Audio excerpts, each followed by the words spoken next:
আল্লাহ বলেন আমার স্মরণ থেকে যে মুখ ফিরায় নিল, আমার বন্দিগি, আমার ইবাদত, আমার হুকুম পালন, আমি তার জীবন করে দেব সংকীর্ণ এবং তার হাসরের ময়দানে উঠাবো অন্ধ। এই জীবন সংকীর্ণ করার একাধিক তাফসির, এর মধ্যে একটা তাফসির হলো এইটা যে আল্লাহ জীবন সংকীর্ণ করে দিবে মানে তার কবরের মধ্যে তার কবরটাকে একেবারে সংকীর্ণ করে দিবে।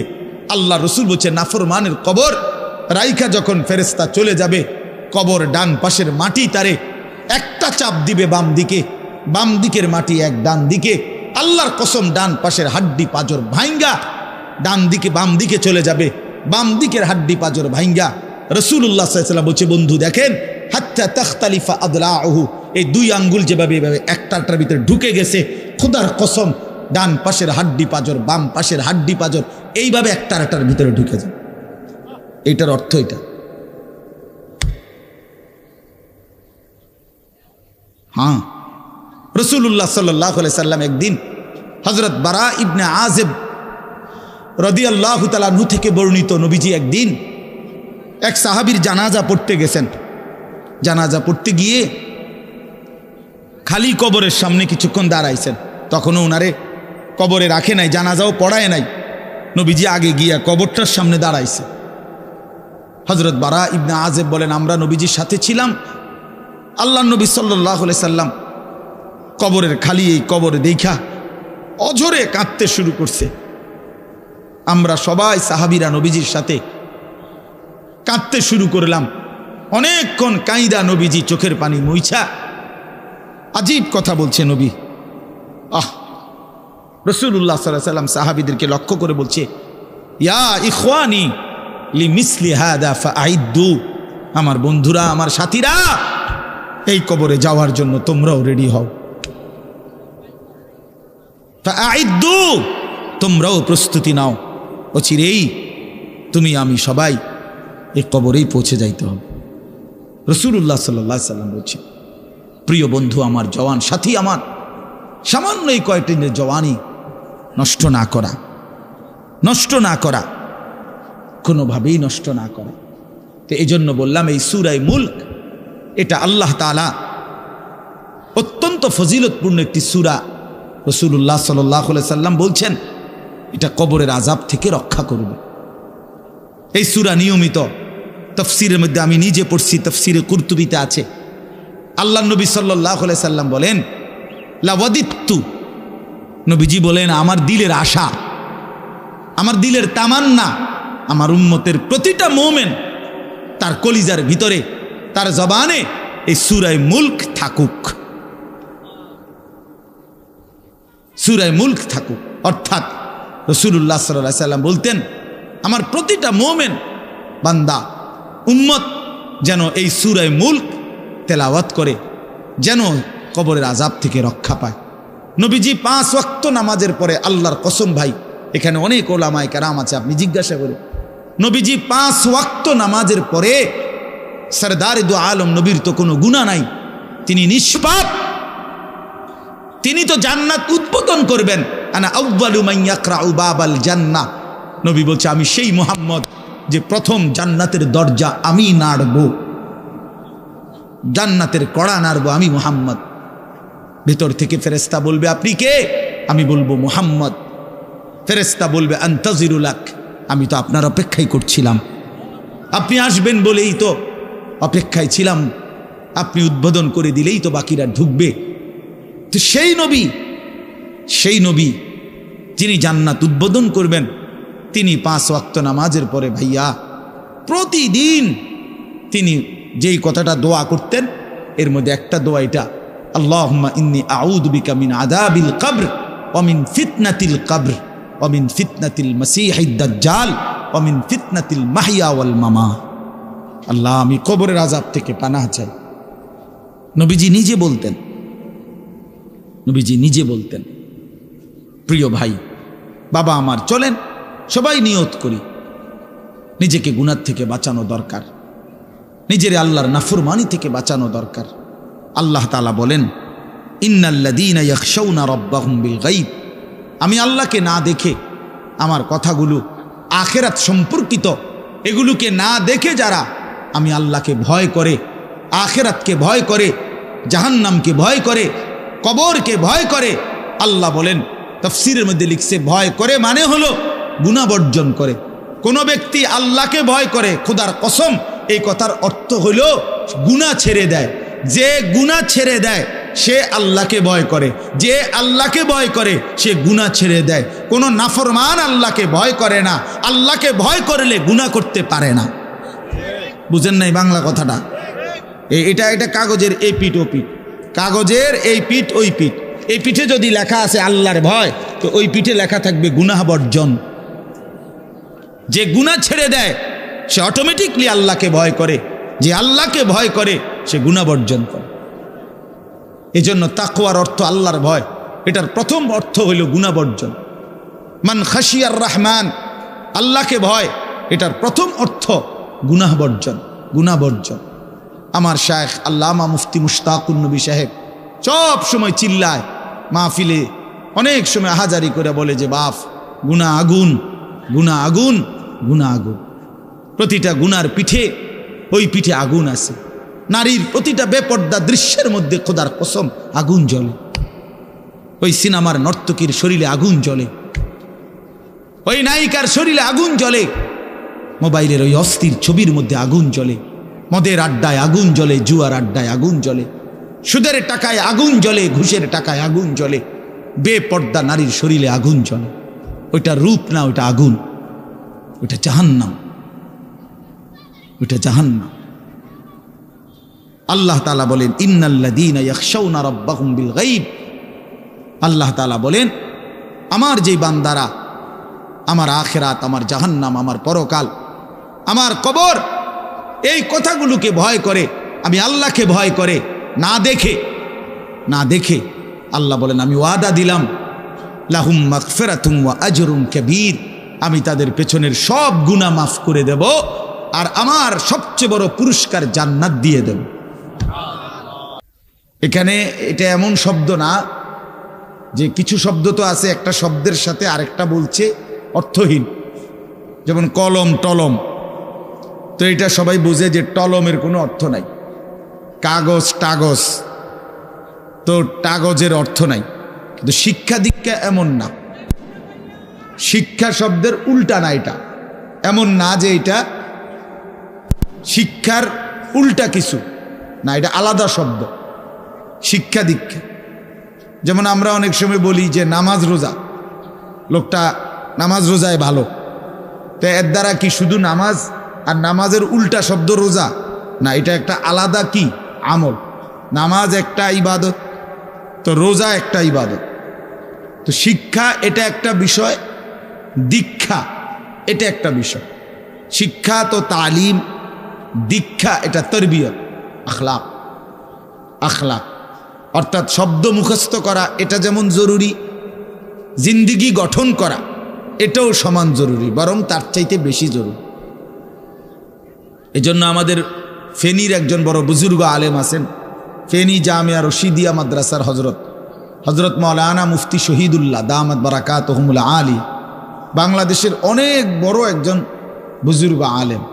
হজরতের মাদ্রাসা ফেনীতে, সেই মাদ্রাসা একটা মাদ্রাসায় কওমি মাদ্রাসা, সেখানে প্রায় 6 থেকে 7 হাজার ছাত্র পড়ালেখা করে, প্রায় 200-র উপরে উস্তাদ আছে, 200-250 হবে।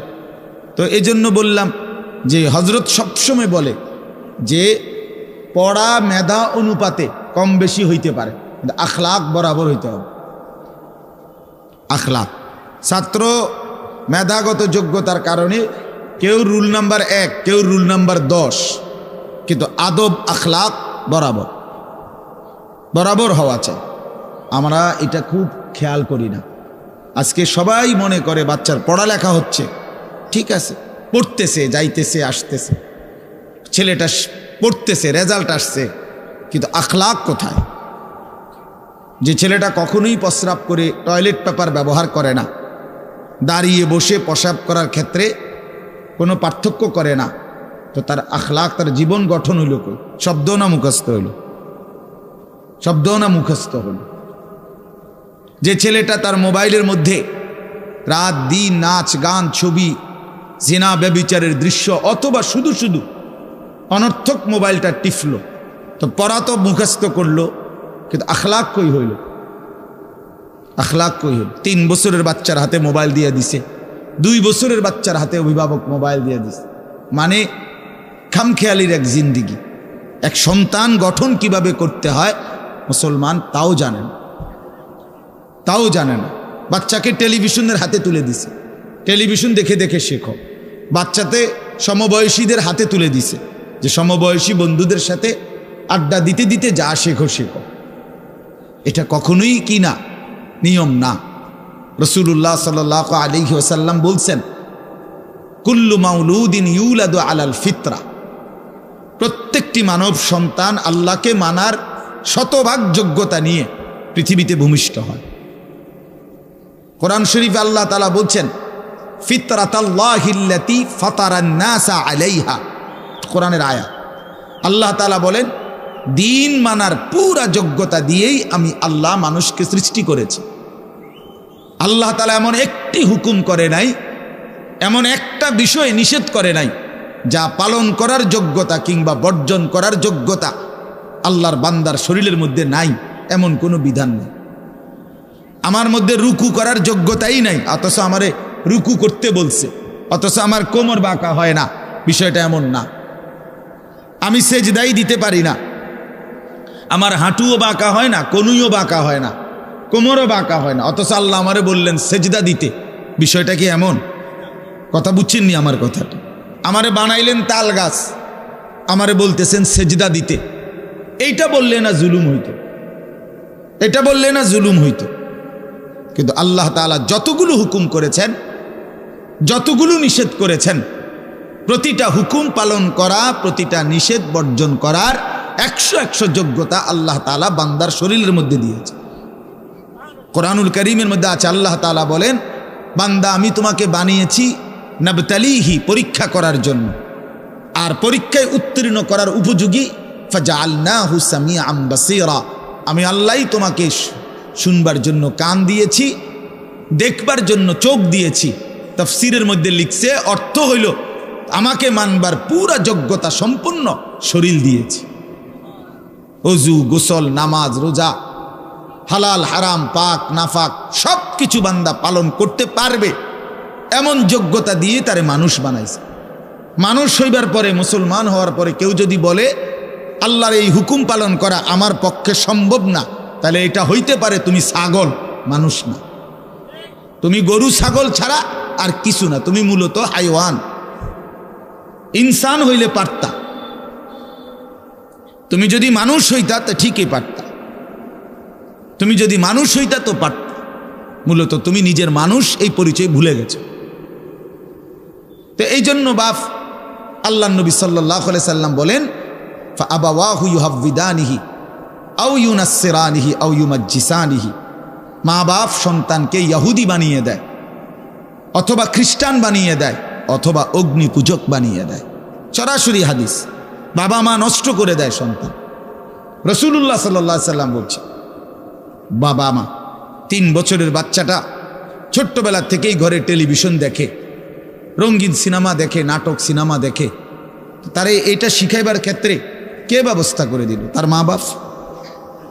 এ তো 3 বছরের বাচ্চা বাজার থেকে কিনে আনে নাই, টেলিভিশনে এত বড় এটা তো বাচ্চাটা আনে নাই, এটা তো তার অভিভাবক আনছে।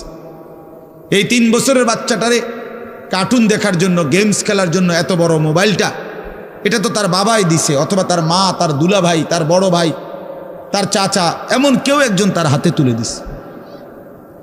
এজন্য আমি সবসময় বলি, যেই মা বাপ, অভিভাবক সন্তানের, অপ্রাপ্তবয়স্ক সন্তানের হাতে এই বড় মোবাইলগুলো তুলে দেয়, এই মা বাবার চাইতে বড় জালেম আর কেউ নেই। ওরা নিজ হাতে সন্তানকে গলা টিপে হত্যা করে ফেলল, ধ্বংস করে দিল, বরবাদ করে দিল, বরবাদ করে দিস। অসংখ্য অভিভাবক আমাদেরকেও তো বলে, বাচ্চা হুজুর খায় না, ঘুমায় না, বাচ্চা মোবাইল না দেখতে না দিলে খায়ও না, ঘুমায়ও না, কান্দে, শুধু কান্দে কান্দে। তার এই বদ অভ্যাস কে বানাইল? আর দ্বিতীয় কথা হইল, কান্দলে কি হয়েছে? কোনো বাচ্চা যদি কাঁদে তো কাঁদলে কি মরে যায় মানুষ? তো হেতে কান্দুক, কাঁদলে কি সে নিয়ে কাঁদতে কাঁদতে সে একসময় থেমে যাবে। 3 বারের পরে 4 বারের পরে সে বুঝে নিবে যে এটা আমারে দিবে না। কথা বোঝেন নাই? কাঁদতে কাঁদতে নইলে 3 বার কাঁদলো, 4 বার কাঁদলো, 10 বার কাঁদলো, একটা পর্যায়ে সে বুঝবে যে এটা আর আমারে দিবে না, এটা আমারে দিবে না। এই জন্য বাপ আমার এটা খেয়াল করা চাই। আমি এই কথাটা শুরু করছি এই কথার থেকে যে কোরআন সুন্নাহর ইলমের জন্য আদব জরুরি। এক তো আপনি শুনলেন প্রতি সপ্তাহে জুমার বয়ান হয়, ইমাম সাহেব কইতে পারবো, ইমাম সাহেব কি কয়, আমনে আমনের মতো হুজুর হুজুরের মতো না। এই শুধু এতটুকুর জন্য আসা যাওয়া, আল্লাহর কথা শোনা, যে কি শুনলাম কিছুই বুঝলাম না, নিজের জন্য কিছুই গ্রহণ করলাম না, এটা ইনসাফ না। আল্লাহর কোরআন জিন্দিগি বদলাবার জন্য, আমাদের জীবনের পরিবর্তনের জন্য আসছে, পরিবর্তনের জন্য। কোরআনুল কারীমের প্রতি অক্ষর নূর, কোরআনুল কারীমের প্রতি অক্ষর হুদান হেদায়েত, কোরআনুল কারীমের প্রতি অক্ষর মাউইজা উপদেশ, কোরআনুল কারীমের প্রতি অক্ষর বুশরা সুসংবাদ, কোরআনুল কারীমের প্রতি অক্ষর বাসায়ের অন্তর্দৃষ্টি সম্পন্ন জ্ঞান, কোরআনুল কারীমের প্রতি অক্ষর আহসানাল হাদিস সর্বশ্রেষ্ঠ কথা, কোরআনুল কারীমের প্রতি শব্দ মুতাশাবিহান সাদৃশ্যপূর্ণ, কোরআনুল কারীমের প্রতি শব্দ মাসানি বারবার তেলাওয়াতকৃত পাঠকৃত। কোরআনুল কারীমের অসংখ্য বৈশিষ্ট্য আল্লাহ তাআলা কোরআনে উল্লেখ করেছেন। মা ফাররাতনা ফিল কিতাবে মিন শাই, আল্লাহ বলেন একটা বিষয়ের আলোচনা আমি বাদ দেই নাই কোরআনের মধ্যে। ওয়া নাযালনা আলাইকাল কিতাবা তিবয়ানান লিকুল্লি শাই, বন্ধু আমি আপনার উপরে যে কোরআন নাজিল করেছি তার সমস্ত কিছুর বিস্তারিত বর্ণনা। এই জন্য বদনসিব ওই সন্তান, ওই অভিভাবক দুর্ভাগা যে মুসলমান পরিচয় দেওয়ার পরেও নিজ সন্তানকে আল্লাহর কোরআন দেখে দেখেও পড়তে জানে না। আল্লাহর কোরআন দেখে দেখে ছোট বাচ্চা হাফেজে কোরআন হইছে, এই মাত্র দেখছেন আমরা হাফেজে কোরআন হইছে। মুসলমানের সন্তান আল্লাহর কোরআন 30 পারা কলিজার মধ্যে গ্রহণ করছে। আর কি পরিমাণ দুর্ভাগা মুসলমান, আল্লাহর দেওয়া চোখ, আল্লাহর দেওয়া জিহ্বা। আল্লাহ কোরআনে বলছে আলাম নাজআল লাহু আইনাইন, বান্দা আমি কি 2টা চোখ দেই নাই? ওয়া লিসানান, আমি কি জিহ্বা দেই নাই? ওয়া শাফাতাইন, 2টা ঠোঁট কি আমি দেই নাই? হাসরের ময়দানে আল্লাহ তাআলা জিজ্ঞেস করবে বান্দা আমার দেওয়া 2টা চোখ, আমার দেওয়ার জিহ্বা, আমার দেওয়া ঠোঁট, এত লক্ষ কথা বললা, এত কিছু দেখলা, এত শব্দ উচ্চারণ করলা, পৃথিবীর কত লক্ষ কথা তুমি জীবনে বললা, অথচ আমার কালাম সর্বশ্রেষ্ঠ আসমানি কিতাব মালিকের এই কোরআন, এটা একটু দেখে দেখেও পড়তে পারো না, এর চাইতে বড় বদনসিব আর কে হইতে পারে? এজন্য আমি পরিষ্কার বলি সবসময়, আল্লাহর কোরআন যেই মুসলমান দেখে দেখেও শুদ্ধ পড়তে পারে না, আমার দৃষ্টিতে ওই লোকটা বোবা। আপনি বোবা, মূলত দোস্ত তুমি বোবা। বাকি কথাগুলো না বললেও চলতো, বাকি কথাগুলো না বললেও চলতো, এই পৃথিবী ভোগ করা যেত। বোবা মানুষ যারা, তারা কথা না বলতে পারলেও ভাতও খাইতে পারে, ঘুমও যাইতে পারে, পেশাব পায়খানাও করে, বিয়েও করে, বোবা মানুষের বাচ্চা কাচ্চাও হয়। এরকম দেখছেননি কখনো? না, কথা বলেন না কেন? তাহলে বোবায়ও তো পৃথিবী ভোগ করে। তাইলে বোঝা গেল দুনিয়ার এই ভাত মাছ বিয়া বউ, দুনিয়ার এই যৌন চাহিদা পূরণ আর পেশাব পায়খানার ঘুম, এটুকুর জন্য কথা না বললেও চলতো, অন্ধ হইলেও চলতো, অন্ধ হইলেও চলতো, চোখে না দেখলেও কত মানুষ পৃথিবী ভোগ করতেছে। তাহলে যে জবান আল্লাহর দেওয়া, যে চোখ আল্লাহর দেওয়া, সেই মালিকের কালাম দেখে দেখেও পড়তে পারলাম না। 16 বছর বাচ্চাটা পড়লো, অথবা আপনি পড়াইলেন, একবারও ভাবলেন না হায় আমার সন্তানকে আমি কি পড়াইলাম? একবারও মনে করলেন না বাফেরই কি হইল, সন্তানের বা কি হলো? হায় মুসলমান, বাপও তো ছিল মুসলমান, ছেলেটাও তো মুসলমান, না বাপের একবার মনে পড়লো, না ছেলের একবার মনে পড়লো। না মায়ের একবার মনে পড়লো, না ছেলেটার একবার মনে পড়ল যে আমার মালিকের কোরআন পড়তে পারি না। পৃথিবীর কত পড়া, দরকারি বেদরকারি মিলাইয়া পৃথিবীর বাকি সমস্ত পড়ালেখার মধ্যে প্রয়োজনীয় অপ্রয়োজনীয় কথার মিশ্রণ। কিছু কথা দরকারি আছে, কিছু কথা বেদরকারি আছে। সমস্ত বাংলা বইয়ের মধ্যে দরকারি কথাও আছে, বেদরকারি কথাও আছে। ইংরেজি বইয়ের মধ্যে দরকারি কথাও আছে, বেদরকারি কথাও আছে। কথা বলেন? হ্যাঁ, রোদ হচ্ছে, বৃষ্টি হচ্ছে, খেকশিয়ালের বিয়ে হচ্ছে, এটা কোনো দরকারি কথা হলো? এটা কিছু শিখার কিছু? এটা হাট্টিমা টিম টিম তারা মাঠে পারে ডিম, এটা কি? এটা কোনো শিখার কিছু? হ্যাঁ, আগডুম বাগডুম গোড়াডুম সাজে, আগডুম কি বাগডুম কি? তার বাপের 14 গোষ্ঠী কইতে পারবো নি আগডুম কি যে লিখছে এটা? অনর্থক কথা। 2 little black birds sitting on a wall, one called Peter, one called Paul. 2টা কাউয়া একটা ওয়ালের মধ্যে বসছে, একটা কাউয়ার নাম হলো পিটার আর একটা কাউয়ার নাম হলো পল। এই হলো কবিতার অর্থ। এটা কি শিখছে ছেলেটা? এখানে কি শিখার? কাউয়া ওয়ালে বসলেই কি, টিনের সালেই বসলে কি? কাউয়া তো কাউয়া, কাউয়া লইয়া আমার দরকার কি? কাউয়া কই বইছে, এটা আমার বাচ্চা শিখতেইব। আমি কি কাউয়ার বাচ্চা? বলেন তো কি অর্থ আছে এটাতে? আর এই পিটার পল এটা সম্পূর্ণ কাফেরের নাম। পিটার এই শব্দ, পল এটা খ্রিস্টানদের নাম, কোনো মুসলমানের নাম না। এটা মুসলমানের সন্তান, এটা শিখবে কেন? উচ্চারণ শিখার জন্য, কিছু শব্দ শিখার জন্য। তো শব্দ শিখার জন্য ইসলামী কোনো শব্দ নাই। আল্লাহ আমাদেরকে বুঝ দান করে। আমি বইয়ে এখানে বই ঠিক করতাম বসি না, যে বোঝেন না আমার কথাটা? অর্থ এই উদ্দেশ্য তাহলে আমি বই ঠিক করতে বসি নাই। অর্থ একটা উদাহরণস্বরূপ বললাম আর কি। আবার দরকারি কথাও আছে। আমাদের দেশে সেই ছেলে কবে হবে, কথায় না বড় হয়ে কাজে বড় হবে, ফাইন কথা। সকালে উঠিয়া আমি মনে মনে বলি, সারাদিন আমি যেন ভালো হয়ে চলি, চমৎকার কথা। বোর হলো দৌড় খোলো কুকুমনি উঠোরে, এগুলো তো অন্যায়। এসব কবিতাও তো না, আমরা আমলে নাই ডিমি কইতেছি, এখনকার কি আছে আমি জানি না। এগুলা আমার সময়ে পড়ছি আমরা ছোটবেলায় প্রাইমারিতে। যাই হোক বাপ, অর্থ হইল আল্লাহর কোরআন থেকে সন্তানকে বঞ্চিত করেন না।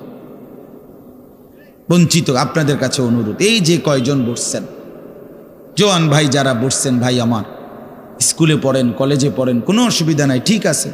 নতুন করে আবার মাদ্রাসায় ভর্তি হইতে পারবেন না, আমরাও জানি, কিন্তু কোনো একটু সময় বের করে আল্লাহর কোরআন সময় সুযোগ বের করে শেখা সম্ভব।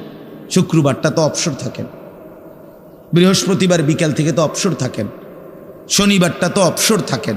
তো একটু আল্লাহর কালাম পড়েন, কোনো একজন আলেমের কাছে, কোনো একজন মসজিদের ইমামের কাছে, কোনো একজন মাদ্রাসার ওস্তাদের কাছে নিজে আলাদা একটু সময় বাইর করেন যে আমার মালিকের কোরআন আমি একটু শুনি, আল্লাহ তাআলার কালাম শুনি।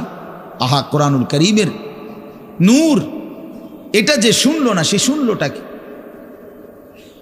সে শিখলো কি, পড়লো কি? মজাই তো পাইলেন, কথা বলার মজাই তো হয় নাই। আমি তো অনেক সময় বলি, আল্লাহর ঘরের কালো গিলাফ আর মদিনার সবুজ গম্বুজ যে দেখে নাই, যেই চোখ, হে দেখলো কি?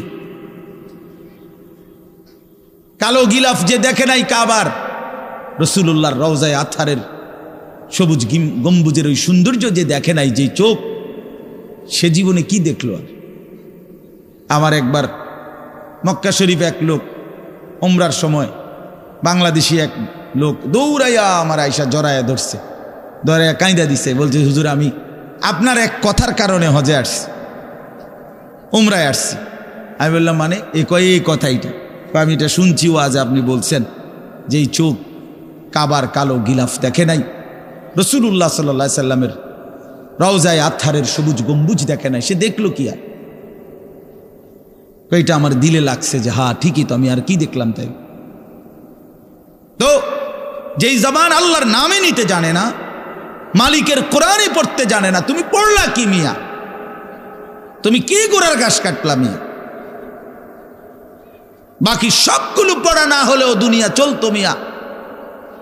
মূর্খ বকলম, নাম দস্তখত করতে জানে না, টিপসই দেয় এমন হাজারো মানুষ দুনিয়া ভোগ করতেছে।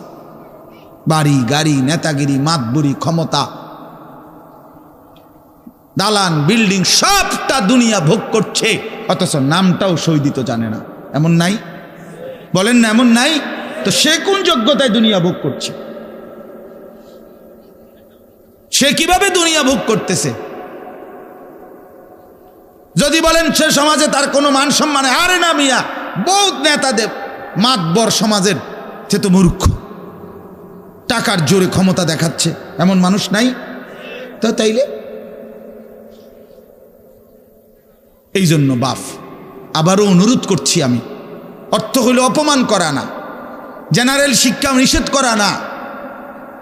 আমি তো কুমিল্লা ভিক্টোরিয়া কলেজ থেকে মাস্টার্স পাস করছি, সায়েন্স বিজ্ঞান বিভাগ থেকে দাখিল পাস করছি। এর মানে এটা বাদ দিতে বলতেছি না, বাদ তো আমি দিছি না, বাদ আপনি দিছেন। কথা বুঝেন নাই? বাদ আপনি দিছেন, আল্লাহর কোরআন বাদ দিছেন, রাসূলুল্লাহ সাল্লাল্লাহু আলাইহি সাল্লামের সুন্নাহ বাদ দিছেন। এতগুলো পড়ছেন, ধন্যবাদ আপনাকে। এটা পড়লেন না কেন?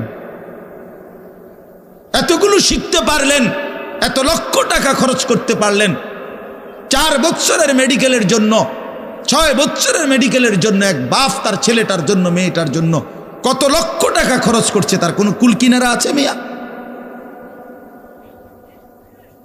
তো আপনি পড়ান, কোনো অসুবিধা নাই, কিন্তু আপনি আপনার বাচ্চাটাকে আল্লাহর কোরআন থেকে বঞ্চিত করলেন কেন? নামাজ থেকে বঞ্চিত করলেন কেন? 2টা সূরা পড়তে জানে না, একটা আত্তাহিয়াতু শুদ্ধ করে বলতে পারে না, এটা দোয়ায়ে কুনুত পড়তে জানে না। একজন মুসলমান বেটা, 40 বছর বয়স, লজ্জা থাকা উচিত বেটা, ওই বেটা শরম থাকা উচিত বেটা। কার জমিন খাইতেছ, কার আসমান ভোগ করছো, কার দুনিয়া ভোগ করতেছ? এত বড় মালিকের আসমান ও জমিন ভোগ করে সেই মালিকের সেজদাটাও ঠিক মতো দিতে জানে না, সেই মালিকের নামটাও পড়তে পারে না। এর চাইতে লজ্জার কি হইতে পারে বলেন বাবা? অপমান কি হইতে পারে? আল্লাহ আমাদেরকে বিবেক দান করেন, আল্লাহ আমাদেরকে বিবেক দান করেন। বিবেক থাকা চাই, বিবেক থাকা চাই। কোরআনুল কারীমের মধ্যে আছে, আল্লাহ তাআলা বলছে, একটা সাংঘাতিক কথা আছে কোরআন শরীফে, ফাবিআইয়ি হাদিসিন বা'দাহু ইউমিনুন। আমার দিল নড়ে কোরআনের এই আয়াত শুনলে, কলিজা শুদ্ধা কাইপা ওঠে। আল্লাহ তাআলা কোরআনে বলছে, এই 29 পারার মধ্যেই আছে, সূরা মুরসালাতের মধ্যে আল্লাহ তাআলা বলে, বান্দা 23 বছরে আমি আমার রাসূলের কাছে এই সর্বশ্রেষ্ঠ কিতাব নাজিল করলাম, আমার সবচেয়ে শ্রেষ্ঠতম কথাগুলো আমি তোমাদের জন্য দিলাম। বান্দা, এর চাইতে আর দামি কোন কথা বললে তোমরা আমার কথা মানতা? বুঝেন নাই? ফাবিআইয়ি হাদিস, ফাবিআইয়ি হাদিস। আল্লাহ বলছে, বান্দা এরপরে আর কি বললে, এর চাইতে দামি কথা আর কোনটা বললে, আর কোন কিতাব নাজিল করিলে, আর কেমনে বললে?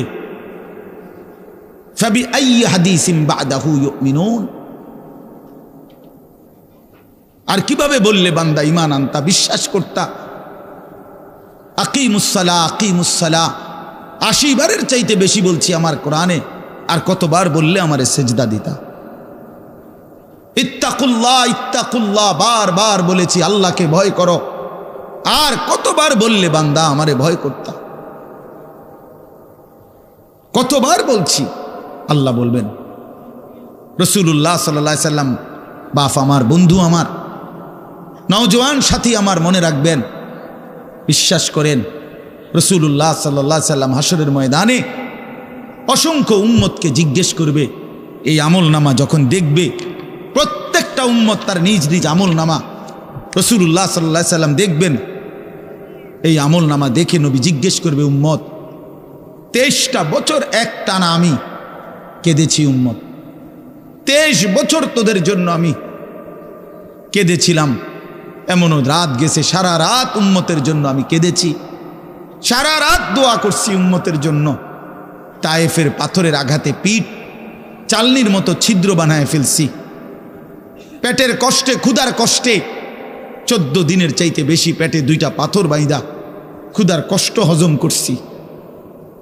উহুদের দান শহীদ করা রক্তে আমি বেহুশ হয়ে আমি পড়েছিলাম।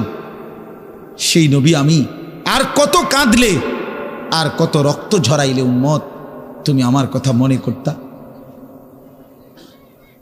তুমি আমার কথা ভাবতা? সাল্লাল্লাহু আলাইহি ওয়াসাল্লাম যখন এটা জিজ্ঞেস করবেন তখন কি জবাব হবে বাপ? বলেন, ইনসাফের কথা বলেন। কি মনে করছেন সুপারিশ? হাসরের ময়দানের সুপারিশ মানে কি? মুখে বিড়ি সিগারেট, চেহারায় রাসূলুল্লাহ সাল্লাল্লাহু আলাইহি ওয়াসাল্লামের সুন্নাত নাই, 50 বছর ধরে সুদের লেনদেন, কোনো দিন 5 ওয়াক্ত নামাজ আদায় করেন নাই, স্ত্রী বেপর্দা, ঘরের মধ্যে প্রতিদিন রঙিন টেলিভিশন চলতেছে, এই অবস্থায় কবরে যাইবেন। আর হাসরের ময়দানে দাঁড়াইলেই নবীজি সুপারিশ করে আপনারে বেহেশত দিয়া দিবেন। বিষয়টা মামুর বাড়ি না, বিষয়টা মামুর বাড়ি মনে করছেন আপনি। এটাকে কি মনে করলেন আপনারা? রাসূলুল্লাহ সাল্লাল্লাহু আলাইহি সাল্লাম সুপারিশ করবেন, এর কোনো নিয়ম কানুন নাই, কোনো বিধি নিষেধ নাই, আইন কানুন নাই। হাউজে কাউসারের পানি, এটা কি 10 টাকার পানির বোতল মনে করছেন? রাসূলুল্লাহ সাল্লাল্লাহু আলাইহি সাল্লাম বলেছেন, 1 ঢোক পানি পান করলে আর কোনো দিন বান্দা তৃষ্ণার্ত হবে না। এতটা আজিমুশান দামি, এমনি এমনি দিয়ে দিবেন? এটা এমনি এমনি দিয়ে দিবেন? দয়া করে ভাবতে শিখেন, নিজের ভালো বোঝেন, নিজের ভালো, নিজের ভালো। আমি যেই সূরাটা পড়ছি, এই সূরাটার নাম হলো সূরা মুলক, 29 নম্বর পারা, কোরআনুল কারীমের 67 নম্বর সূরা। এই সূরাটার নাম হচ্ছে সূরা মুলক। এই সূরার 3টি আয়াত, 12, 13, 14, এই 3টি আয়াত আমি আপনাদের সামনে রাখতে কষ্ট।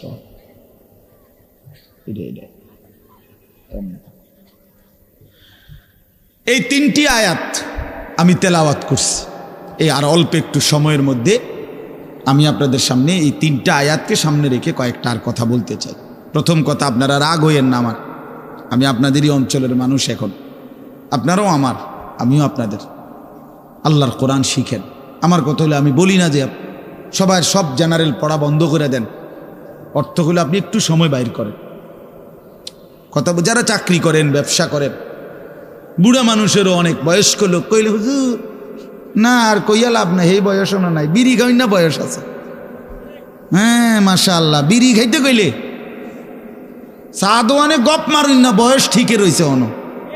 হ্যাঁ, এখনো টেলিভিশন 3 ঘন্টা চাইতে কইলে মাশাআল্লাহ কাকুর শরীরে বল আছে। মানুষের বেডির নাচ দেখবো, এতে কোনো লজ্জা শরম নাই। দুনিয়া ভোগ করতে বললে, ভাত খাইছে মাত্র, এখন যদি বলেন আবার আপেল খাইবেন নি, হদ পেঁয়াজু খাইবেন নি, চা দোকানে গেছে আর আবার খাবে। দুনিয়া পুরাটা ভোগ করবে। 90 বছরও দুনিয়া ফুরায় না, 90 বছরও আখেরাত মনে পড়ে না। আফসোসের ব্যাপার মিয়া। আল্লাহ বলছে কোরআনে, আলাম ইয়ানি লিল্লাযীনা আমানু আন তাখশা কুলুবুহুম লিযিকরিল্লাহ। এই আমার ইমানদার বান্দা, আমায় আল্লাহর ভয়ে, আমার স্মরণের জন্য, আমার বন্দেগীর জন্য তোমার দিলটা নরম হওয়ার সময় আজও কি হয়নি বান্দা? 365 দিনে, খোদার একটা বছরে যে কোনো দিন ফজরের নামাজ পড়লা না যুবক, তোমারে যেন আল্লাহ ডেকে বলে, হায় বান্দা, তাহলে কি আর কোনো দিন নামাজ পড়বা না? 30 বছর ধরে যে কোনো দিন সুদের লেনদেন ছাড়লেন না, হারাম রোজগার করেই গেলেন, আল্লাহ তাআলা যেন ডেকে বলে, বান্দা তাহলে এই নাফরমানি কি আর কোনো দিন ছাড়বা না বান্দা? সিদ্ধান্ত নিয়ে ফেলছো তাইলে আজীবন সুদের উপরেই থাকবা, আজীবন মিথ্যার উপরেই থাকবা। তাহলে কি বান্দা এই ফয়সালায় নিয়ে ফেলছো আজীবন কাস্টমার ঠকাইয়েই যাইবা, ওজনে কমই দিয়ে যাবা? তাহলে কি এই ফয়সালা নিয়ে নিছো তোমার বিবি আজীবন বেপরদাই থাকবে? তোমার ঘরে অহরহ প্রতিনিয়ত রঙিন টেলিভিশন চলবে নিয়মিত, এই ফয়সালা তোমার? ঠিক আছে বান্দা, কুলু ওয়া তামাত্তাউ কালিলান ইন্নাকুম মুজরিমুন। কোরআন শরীফের আয়াত। আল্লাহ বলছে নাফরমান বান্দা, খাও, দুনিয়া ভোগ করো কিছুক্ষণের জন্য, শুধু মনে রেখো ইন্নাকুম মুজরিমুন, তুমি কিন্তু পাপী। এই কথাটা শুধু মনে রাখো, বাকিটা পরে হইব, ভাত খাও। হ্যাঁ হ্যাঁ, কোরআন শরীফের আয়াত এটা। কুলু ওয়া তামাত্তাউ কালিলান ইন্নাকুম মুজরিমুন। আল্লাহ যেন বলে 8টার সময় যেই নাফরমান নাস্তা খাইতে বসে, আল্লাহ বলে বান্দা খা, কোনো অসুবিধা নাই, শুধু মনে রাখিস বেঈমান ফজরের নামাজ পড়ো নাই। কথা কান শুধু মনে রাখো, পরে হইব অন খাও। রাত 10টা বাজে যেই নাফরমান ভাত খাইতে বসছে, আল্লাহ তাআলা যেন ডাক দিয়ে বলছে বেঈমান খা, ভাত খা, খানা আমি আটকাইতাম না, শুধু মনে রাখিস এশার নামাজ পড়স নাই, ভাত খা বেঈমান। খানা আটকাবো না, খানা আমি জন্তু জানোয়াররাও খাওয়াই, তোরে খাওয়াবো না কেন? খানা আমি কুকুর বিড়ালরেও খাওয়াই, খানা আমি গরু ছাগলরেও খাওয়াই, তোরে দেব না কেন বান্দা? খা, শুধু মনে রাখবি ইন্না আ'তাদনা লিল কাফিরিনা সালাসিলা ওয়া আগলালাম ওয়া সাঈরা। আল্লাহ বলে প্রতিটা নাফরমানের জন্য আমি রেডি রাখছি আগুনের শিকল এবং আগুনের বেড়ি এবং জাহান্নামের আগুন। 1 নাম্বার 70 জিরাআন, 70 হাত লম্বা আগুনের শিকল দিয়ে জাহান্নামীকে হাসরের ময়দানে আল্লাহর ফেরেশতা বান দিবে। 1 2 নাম্বার 2টা হাত। দোস্ত দেখেন শুধু আমার দিকে, সূরা ইয়াসিনে আছে ইন্না জাআলনা ফি আ'নাকিহিম আগলালান ফাহিয়া ইলাল আদকানি ফাহুম মুকমাউন। এটার অর্থ হলো এই যে হাসরের ময়দানে প্রত্যেকটা পাপী নাফরমানকে ফেরেশতা 2 হাত আলগি দিয়া এইভাবে ঘাড়ের সাথে বান দিয়া ধইরা এই 2 থুতনির নিচে 2 হাত এভাবে দিয়া এইভাবে বান দিয়া রাখবে। আল্লাহর কসম, রব্বে কাবার কসম করে বললাম, এইভাবে বান দিবে। আর কোনোদিন বেঈমান চোখটাও নিচের দিকে নামাইতে পারবে না, কারণ এই থুতনি তো উঠাই দিছে উপরের দিকে, এটা দিয়ে ঠেলা দিয়া। এটা অর্থ হলো আগলা আলাম। এই আয়াতের সূরা ইয়াসিনের এই আয়াতের অর্থ এটাই, ইন্না জাআলনা ফি আ'নাকিহিম আগলালান। আল্লাহ বলছে বান্দা আমি দেখাবো। আল্লাহ ডাক দিয়ে বলে ভাইয়া আমারও তোমারও, জওয়ানকেও বুড়োকেও। আল্লাহ বলে বান্দা কি মনে করছো আমি রহমান না? ঠিক আছে, তুমি কি এটা শোনো নাই আমি যে কাহার? তুমি তো শুনছো আমি রাহিম, তুমি কি শোনো নাই আমি জব্বার? আমি জুনতিকাম, আমি প্রতিশোধ গ্রহণকারী, আমি সারিউল হিসাব, দ্রুত হিসাবকারী, আমি জব্বার, আমি প্রবল প্রতাপান্বিত, কাহার, আমি মুতাকাব্বির, আমি বারি। তুমি জানো না? আমার একটা নাম শুনলা, আমার দয়ার নামটা শুনলা, আমি যে শাস্তি দেব সেটা শোনো নাই? কি ভাইয়া, কোরআনুল কারীমের মধ্যে জান্নাতের বর্ণনা যেমন আছে, জাহান্নামের বর্ণনা নাই? কথা বলেন না কেন? তো সেগুলো কার জন্য? সেগুলো কার জন্য? মা সালাকাকুম ফি সাকার ক্বালু লাম নাকু মিনাল মুসাল্লিন। একবারে সোজা বাংলা দেখেন, জাহান্নামী জাহান্নামে চিৎকার করবে, জাহান্নামের ফেরেশতা ডাক দিয়ে বলবে বেঈমান জাহান্নামে কেন আসলি? ক্বালু লাম নাকু মিনাল মুসাল্লিন। নাফরমান বলবে বন্ধু ফেরেশতা ভাই আমি দুনিয়াতে নামাজি ছিলাম না। কি ছিলাম না? সরাসরি কোরআনের আয়াত। আল্লাহ বলেন ওয়াইলুন ইয়াউমাইদিল লিল মুকাদ্দিবিন। সমস্ত মিথ্যাবাদী নাফরমান পাপীদের জন্য সেদিন জাহান্নাম। যদি বলেন কেমন নাফরমান মাওলা? আল্লাহ বলেন ওয়া ইদা কিলা লাহুমুর কাউ লা ইয়ারকাউন।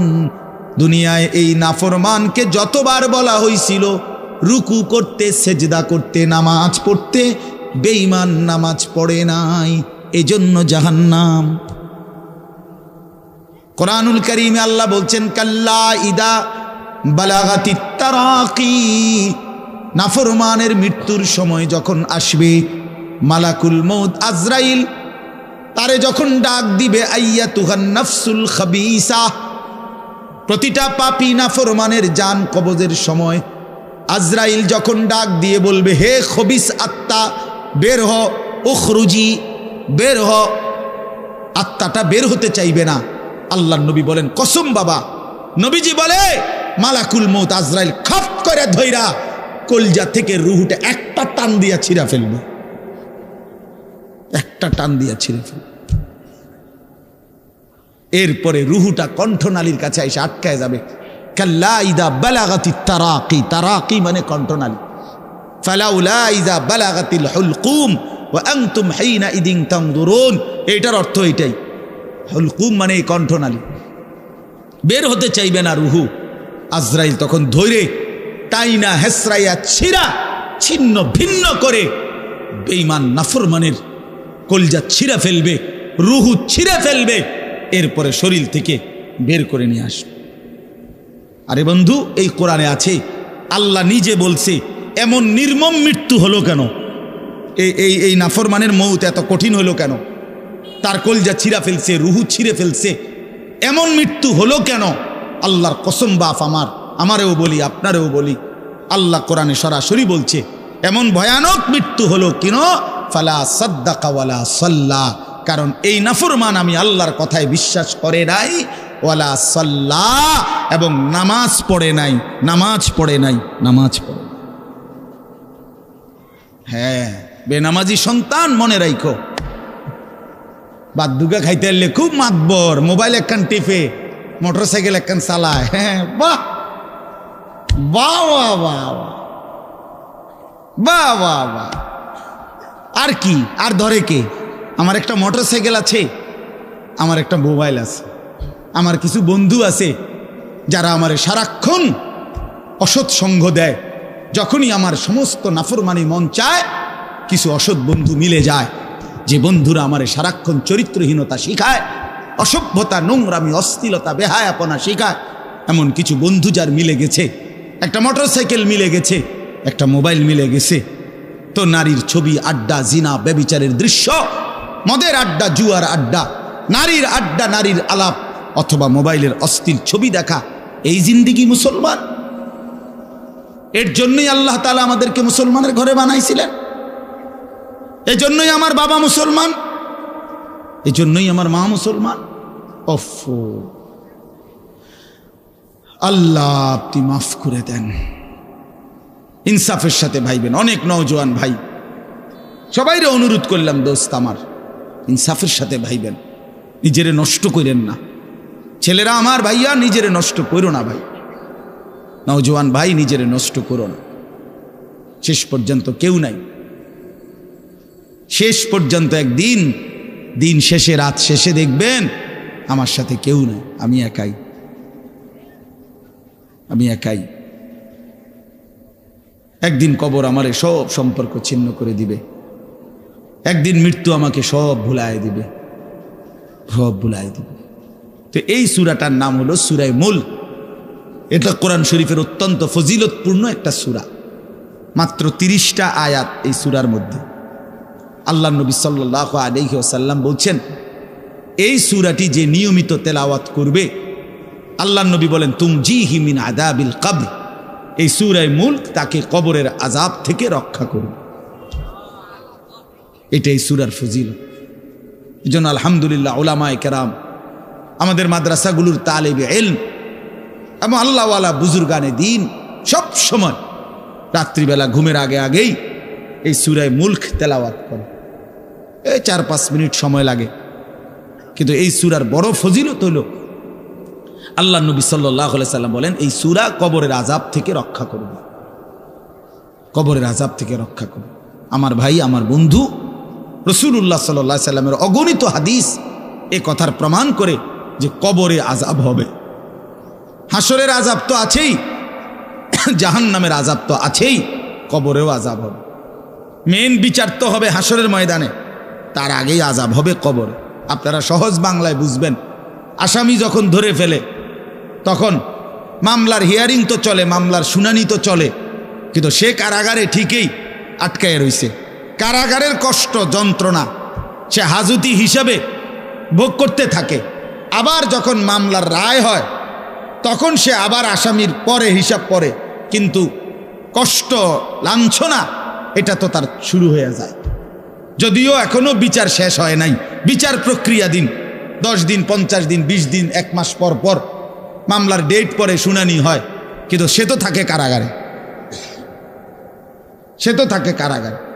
তো আল্লাহ পাক রব্বুল আলামিন বলেন নাফরমান সে তো হাসরের ময়দানে বিচার হবে চূড়ান্ত, কিন্তু কবর থেকেই আযাব শুরু, কবর থেকেই আযাব শুরু।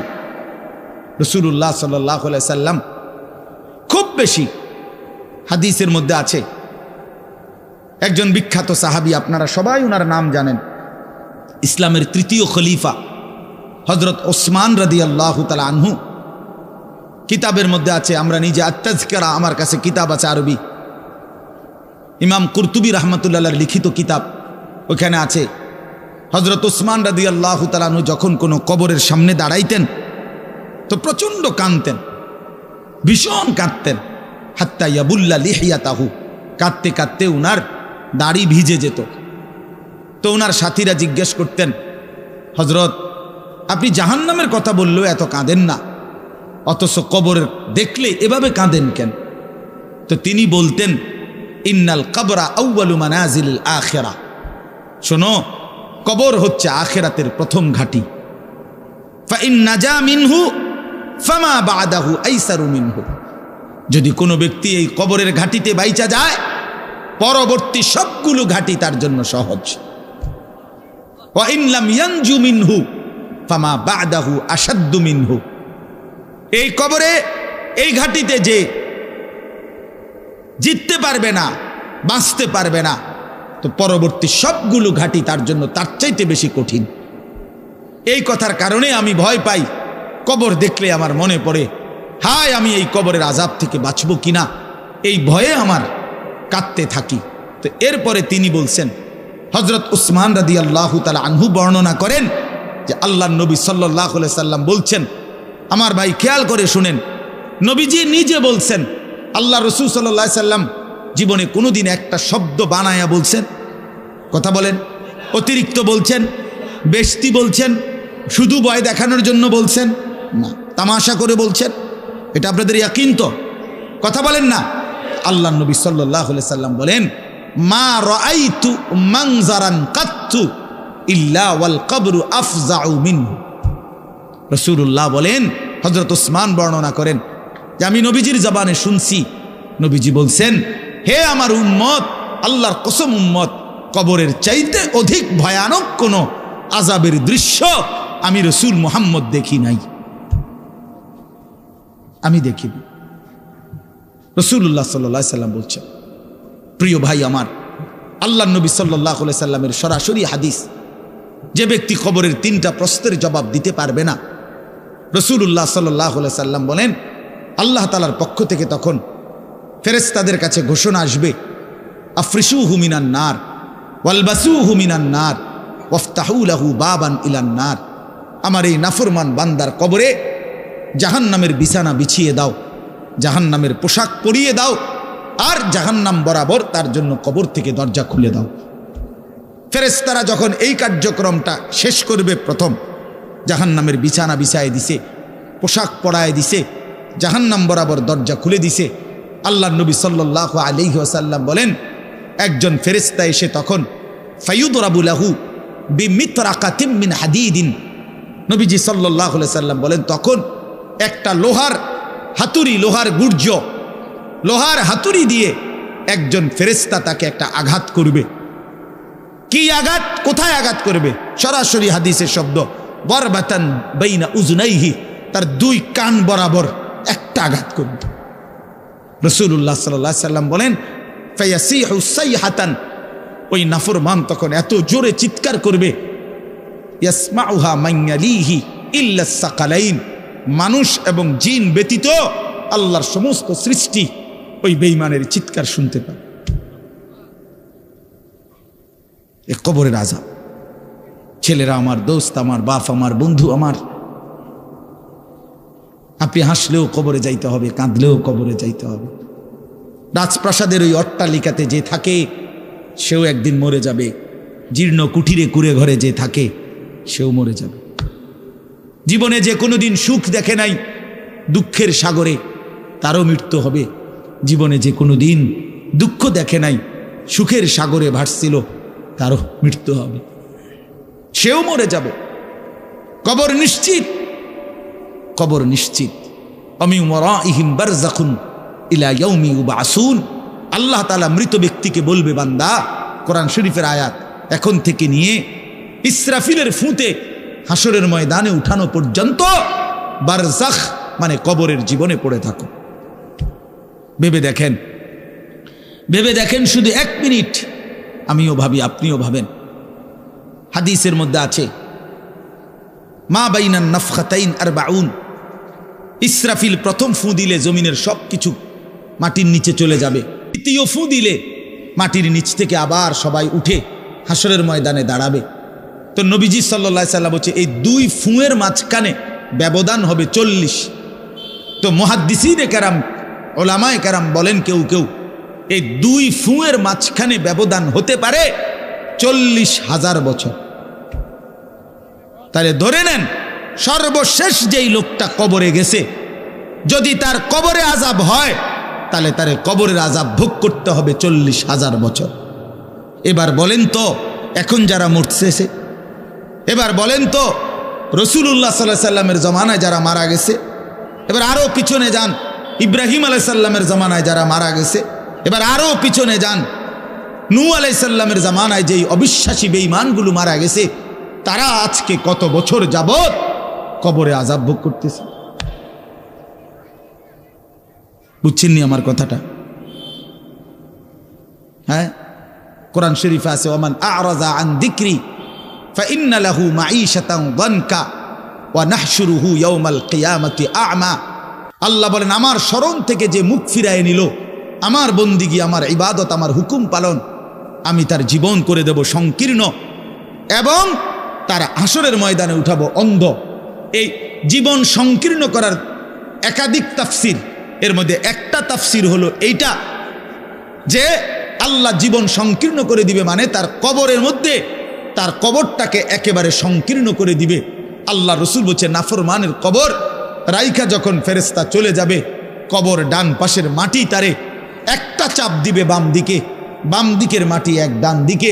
আল্লাহর কসম, ডান পাশের হাড্ডি পাঁজর ভাইঙ্গা ডান দিকে বাম দিকে চলে যাবে, বাম দিকের হাড্ডি পাঁজর ভাইঙ্গা। রাসূলুল্লাহ সাল্লাল্লাহু আলাইহি ওয়াসাল্লাম বলছে, বন্ধু দেখেন, হাত্তা তাখতালিফা আদলাউহু, এই 2 আঙ্গুল যেভাবে এভাবে একটাটার ভিতরে ঢুকে গেছে, খোদার কসম, ডান পাশের হাড্ডি পাঁজর, বাম পাশের হাড্ডি পাঁজর এইভাবে একটার ভিতরে ঢুকে যায়। এইটার অর্থ এটা। হ্যাঁ, রাসূলুল্লাহ সাল্লাল্লাহু আলাইহি সাল্লাম একদিন হযরত বারা ইবনে আযিব রাদিয়াল্লাহু তাআলা আনহু থেকে বর্ণিত, নবীজি একদিন এক সাহাবীর জানাজা পড়তে গেছেন। জানাজা পড়তে গিয়ে খালি কবরের সামনে কিছুক্ষণ দাঁড়াইছেন। তখনও ওনারে কবরে রাখে নাই, জানাজাও পড়ায় নাই। নবীজি আগে গিয়া কবরটার সামনে দাঁড়াইছে। হযরত বারা ইবনে আযিব বলেন, আমরা নবীজির সাথে ছিলাম। আল্লাহ নবী সাল্লাল্লাহু আলাইহি সাল্লাম কবরের খালি এই কবরে দেখা অঝরে কাঁদতে শুরু করছে। আমরা সবাই সাহাবীরা নবীজির সাথে কাঁদতে শুরু করলাম। অনেকক্ষণ কাইদা নবীজি চোখের পানি মুইছা আজীব কথা বলছে নবী। রাসূলুল্লাহ সাল্লাল্লাহু আলাইহি সাল্লাম সাহাবীদেরকে লক্ষ্য করে বলছে, ইয়া ইখওয়ানি লিমিসলি হাদা ফাআইদ্দু, আমার বন্ধুরা, আমার সাথীরা, এই কবরে যাওয়ার জন্য তোমরাও রেডি হও।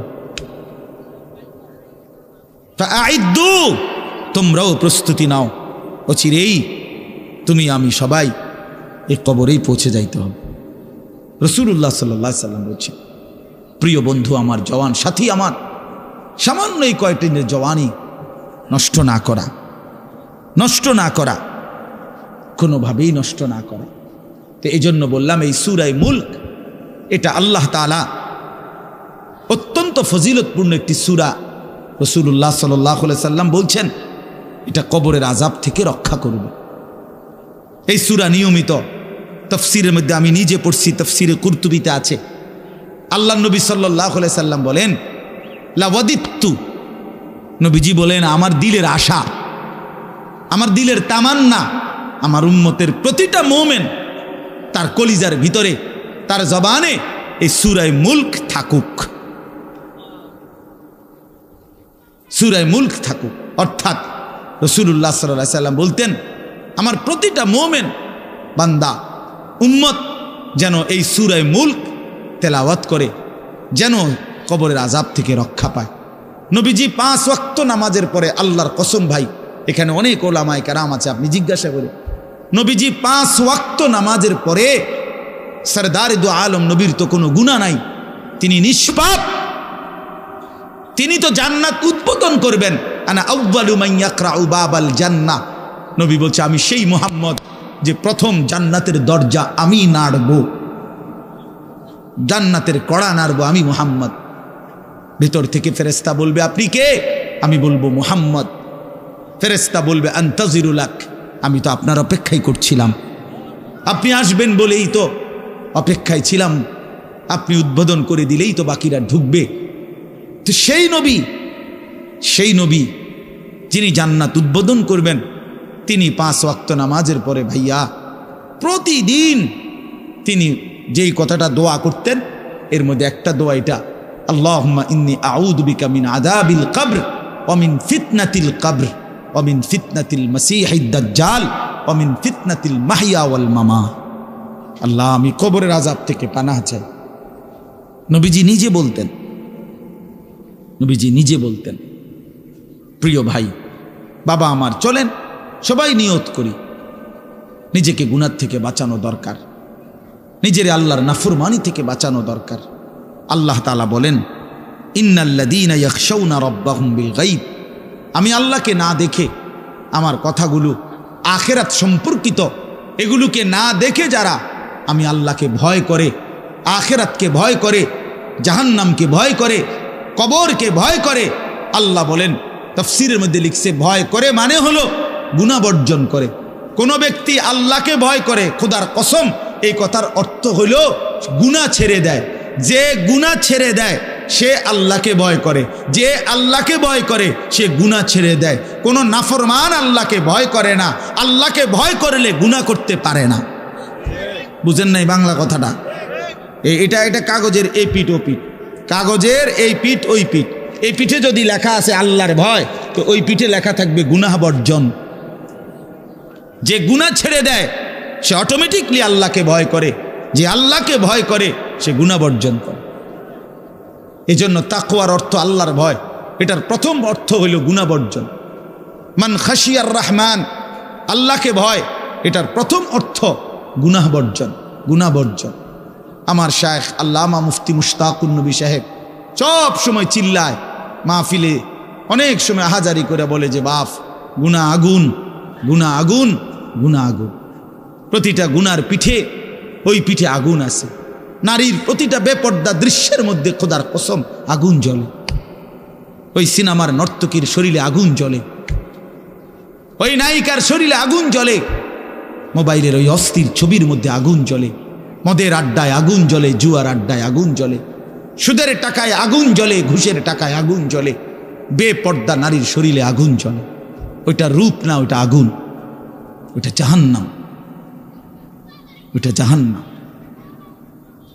আল্লাহ তাআলা বলেন, ইন্নাল্লাযীনা ইয়াখশাউনা রাব্বাহুম বিল গায়ব, আল্লাহ তাআলা বলেন আমার যে বান্দারা আমার আখিরাত, আমার জাহান্নাম, আমার পরকাল, আমার কবর, এই কথাগুলোকে ভয় করে, আমি আল্লাহকে ভয় করে, না দেখে আল্লাহ বলেন আমি ওয়াদা দিলাম, লাহুম মাগফিরাতুম ওয়া আজরুন কাবীর, আমি তাদের পেছনের সব গুনাহ মাফ করে দেব, আর আমার সবচেয়ে বড় পুরস্কার জান্নাত দিয়ে দেব। এরপরে আল্লাহ বলেন, ওয়া আসিররু কাওলাকুম আবিজহারু বিহি ইন্নাহু আলিমুম বিজাতিস সুদূর। মানুষের 3টা অবস্থা কথার ক্ষেত্রে, মানুষ তার অভিব্যক্তির ক্ষেত্রে 3টা অবস্থা হয়। মানুষ কখনো জোরে কথা বলে, মানুষ কখনো আস্তে কথা বলে গোপনে, আর কখনো মানুষ অন্তরে জল্পনা কল্পনা করে, ঠিক না? এই তিনটাই অবস্থা।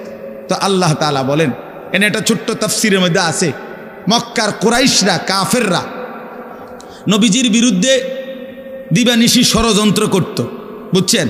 তো ষড়যন্ত্র করতে বইলে মাঝে মধ্যে এই বেকুবরা বইলে কইতো, আস্তে ক, আস্তে, এই আস্তে ক বেড়া, আসিররু, আস্তে কথা বলো, কাই লা ইয়াসমা রব্বা মুহাম্মদ, মুহাম্মদের খোদা যেন শুনতে না পায়। শুনলে কি অসুবিধা হইব? হেরাই বলতো, শুনলে জিবরাইলের কাছে কয়ে দিব, হে আবার মুহাম্মদের কাছে এসে কই একবারে ফেঁসে করুন। হ্যাঁ, তাফসীরের মধ্যে আছে। আল্লাহ তাআলা বলেন, হায় হায় রে বেওকুফ, কি বললি, কি ভাবলি, আল্লাহরেই চিনলি না, আল্লাহকেই চিনলি। হ্যাঁ, অনেক নওজোয়ান হ্যাঁ বেচারা ইয়ারফোন লাগাইলে মনে করে কেউ শোনে না, না ইয়ারফোন লাগাইলেছে আর কি, বুঝেন না? কানের মধ্যে দুইটা বল্টু লাগাইছে, খালাস, আর তো দুনিয়ার কেউ শুনে না। আরে না ফরমান, দুনিয়ার কেউ শুনে না সেটা তো কথা না, আর শাজিমের মালিক তো শুনে। ওয়া আসিররু কাওলাকুম আবিজহারু বিহি, রব্বুল আলামিন বলেন, তোমরা যদি আস্তে কথা বলো, আবিজহারু বিহি, যদি জোরেও কথা বলো, ইন্নাহু আলিমুম বিদাতিস সুদূর, আল্লাহ বলে শুধু এই দুইটা না বান্দা, আস্তে বলো, জোরে বলো, অথবা অন্তরের ভিতরে যা লুকায়িত করো, আমি আল্লাহ সবটাই পুরাপুরি জানি। এরপরে শেষ অসাধারণ একটা যুক্তি আল্লাহ দেখাইছে, এই শেষ কথা আমার, আলা ইয়ালামু মান খালাক, আজীব কথা। আল্লাহ বলে, আচ্ছা বান্দা, তোমার আমি একটা কথা জিজ্ঞাই, তুমি আমার কথাটার উত্তর দাও। এর কথা কি তুমি বুঝো না যে আলা ইয়ালামু মান খালাকা, যে সৃষ্টি করলো, যে বানাইলো, তিনি জানবে না, তিনি বুঝবে না, তিনি শুনবে না, এটা তুমি কেমনে ভাবলা? তুমি কও, তোমার বিবেকে কি কও? এতটি ভাত খাইয়া বুঝিয়ে কথাটা বুঝলা না, এতদিন দুনিয়ার থাইকে বুঝিয়ে কথাটা বুঝলা না। আলা ইয়ালামু মান খালাক, এই তৃতীয় আয়াত। আল্লাহ বলেন, যিনি সৃষ্টি করলেন তিনি জানবে না? যে কোম্পানি এটা বানাইছে সে জানে না এখান দিয়ে কথা বলে না, এন দিয়ে কথা বলে? কথা বলেন না কেন? তো যিনি সৃষ্টি করলেন আল্লাহ, আমরা কি করছি না করছি তিনি আমাদের কথা জানবেন না? কথা বলেন না, বলেন না, শুনেন তিনি? আল্লাহ শুনেন কিনা, দেখেন কিনা, জানেন কিনা? অহুয়াল লতীফুল খবীর, আল্লাহ বলেন তিনি সূক্ষ্ম থেকে সূক্ষ্ম, বিন্দু থেকে বিন্দু সেটাও জানেন। খবীর, পুরা সৃষ্টির খবর একসাথে তিনি পূর্ণ রাখেন। এজন্য দোস্ত আমার, রাত 2টা বাজে, নওজোয়ান মনে করছে চারিদিকে কেউ জেগে নাই, সবাই ঘুমায় গেছে, এজন্য সে মোবাইলের উলঙ্গ ছবি দেখছে। আল্লাহ ডাক দিয়া বলে, আনিস আমি আছি। মালিক ডাক দিয়া বলে, আলাম ইয়ালাম বিআন্নাল্লাহা ইয়ারা, তুমি কি এই ভেবেছো তুমি জানো না বান্দা, আমি যে সারাক্ষণ তোমাকে দেখি। আল্লাহ তাআলা রাতেও দেখে, দিনেও দেখে, একাকীও দেখে, প্রকাশ্যও দেখে, অন্ধকারেও দেখে, আলোতেও দেখে। 7 আসমানের উপরে কোনো ফেরেশতা হাঁটলেও মালিক দেখে, 7 তবক জমিনের নিচে কোনো পিঁপড়া হাঁটলেও মালিক দেখে। আটলান্টিক মহাসাগরের যে প্রাণী গভীর তলদেশে, আল্লাহ তাকেও দেখে। হিমালয়ের সুউচ্চ চূড়ায় যে প্রাণী, আল্লাহ তাকেও দেখে। ওয়ায়ালামু মা ফিল বাররি ওয়াল বাহর, জলে স্থলে যা আছে আল্লাহ বলেন সব তিনি জানেন। ওয়ামা তাসকুতু মিন ওয়ারাকাতিন ইল্লা ইয়ালামুহা, একটা গাছের পাতাও যদি পড়ে আল্লাহ বলেন আমি তাও জানি। ওয়ালা হাব্বাতিন ফি যুলুমাতিল আরদ, মাটির তলদেশে যেই চারা দানা বীজ তোমরা রোপণ করছো, বপন করছো, আল্লাহ বলে কোন দানা কোন চারা আমি তাও জানি। ওয়ালা রতবিন ওয়ালা ইয়াবিসিন, শুকনায় কি আছে ভিজাতে কি আছে আমি সব জানি। ইল্লা ফি কিতাবিম মুবিন, ওহ মালিক বলে শুধু জানি না রে বান্দা, ওরা আমি সব কিছু আমার তাকদীরে লৌহে মাহফুজের মধ্যে স্পষ্ট করে লিখে রেখেছি। অতএব বাপ আমার, বন্ধু আমার, দয়া করে মেহেরবানি করে এই মাহফিলগুলো আসলে আপনাদের কাছে কোনো 23 বছরের পুরা ইসলাম বুঝানো, একদিনে 1 ঘন্টা, এটা না। অর্থ হলো বিবেকটা জাগানো, অনুভূতিটা একটু জাগানো, ঠিক না? একটু যেন মানসিকতাটা বাড়ে, একটু মানসিকতাটা যেন পারে। দুনিয়া ভুলেন, আখেরাত ফিকির করে, আখেরাতের ফিকির করে, আখেরাতের ফিকির করে। যুবক ভাই নিজের ক্ষতি করেন না, নওজোয়ান ভাই নিজের ক্ষতি করেন। আল্লাহর ওয়াস্তে ভাইয়া, চরিত্রহীনতার এই জিন্দেগি সুখ দেয় না। কোনো পাপী সুখে নাই, কোনো হারামখোর, কোনো মদখোর, কোনো গাঁজাখোর, ফুট্টাখোর, বাবাখোর, ডাইলখোর, ইয়াবাখোর, একটা নাফরমান সুখে নাই, সুখে নাই। কোনো বেপরদা নারী সুখে নাই। আমি চ্যালেঞ্জ করলাম, কোন হারামখোর, সুদখোর, গাঁজাখোর একটাও সুখে নাই, একটাও সুখে নাই, একটাও সুখে নাই। কোন নাফরমান সুখে থাকে না বন্ধু। সেজদাতে সুখ আছে, আল্লাহকে ডাকলে সুখ আছে, আল্লাহকে ডাকলে সুখ আছে, মালিকের সেজদায় সুখ আছে। এজন্য চলেন ইনশাআল্লাহ, নিয়ত করি আল্লাহকে ডাকবো ইনশাআল্লাহ। হারাম ছেড়ে দেই, আল্লাহর নাফরমানি ছেড়ে দেই। আল্লাহ আমাদের সবাইকে কবুল করে নেন। আমার ভাই, আপনাদের কাছে আমার একটা ছোট্ট অনুরোধ। আজকে আমাদের যেই মেহমান এসেছেন, আলহামদুলিল্লাহ, আমার অনেক অনেক মহব্বতের মানুষ, হজরত মাওলানা হারিসউদ্দিন সাহেব দামাত বারাকাতুহুমুল আলিয়া, অনেক সুন্দর বয়ান করে।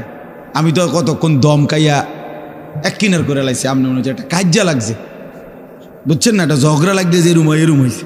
তো এইটা তো কোনো ওয়াজ না, এটি কোনো ওয়াজের জাতও না, কিন্তু ওয়াজ শুনবেন এখন ইনশাআল্লাহ। আপনাদের কাছে অনুরোধ, হজরত মাওলানা হারিসউদ্দিন দামাত বারাকাতুহুম, তিনি আমাদেরও শ্রদ্ধেয়, আমাদের বয়স্ক, আমাদের চাইতো প্রবীণ আলেমে দিন। আজকে বহুদিন যাবৎ আল্লাহর কথা চারদিকে বলে বেড়াচ্ছেন। তা আলহামদুলিল্লাহ মাওলানা সাহেব হজরত এখানে এসেছেন।